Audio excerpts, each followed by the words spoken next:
Hello guys, जय श्री राम। कैसे हो सर? तो गाइस आज मैं जा रही हूँ वेजिटेबल सूप बनाने। ये देखो सब्जी का। ये आजकल सब्जियाँ तो आ नहीं रही, हरी हरी ताज़ी सब्जियाँ इतनी ज़्यादा। तो यहाँ पे मैंने पैकेट ले लिया। पैकेट मंगा के तो इसका सूप बनाएंगे। तो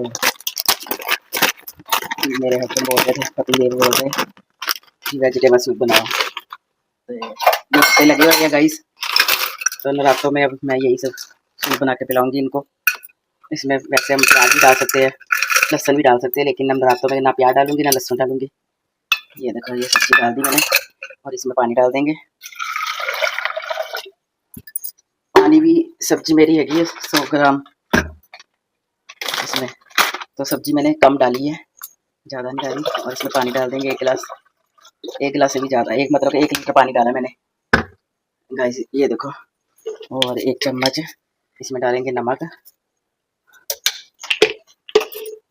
और काली मिर्च थोड़ी सी।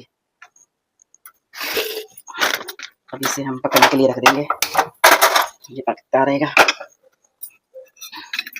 1 टमाटर डालूंगी इसमें। तो गाइस मैंने ये 2 टमाटर ले लिए और ये अदरक है और 1 हरी मिर्च, ये सब डालूंगी इसमें। तो गाइस ये मैंने काट लिया है सामान, अब ये इसमें डाल देगा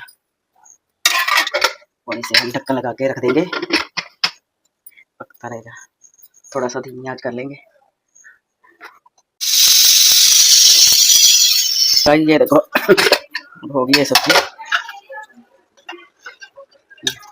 अब इसे मैं पीस दूंगी, इसे ग्राइंड कर लेंगे। थोड़ा सा पानी इसमें निकाल देती कढ़ाई में और इसे ग्राइंड कर दूंगी।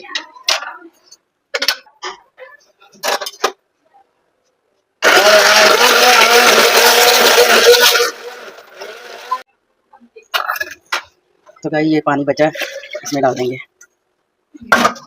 इसे पकने के लिए रख दूंगी, ये पकेगा अच्छे से। 2-3 उबाले आ जाएंगे बॉयल, तो फिर इसमें मक्खन डाल दूंगी। तो गाइस मैंने सूप बनाया ज़रूर था और छान भी लिया था, लेकिन वीडियो बनानी भूल गई। तो आप सूप जब बनाओगे उसे छानना ज़रूर, उसके रेसे सारे रेसे निकल जाते हैं, तो उसको छान के ही बनाना।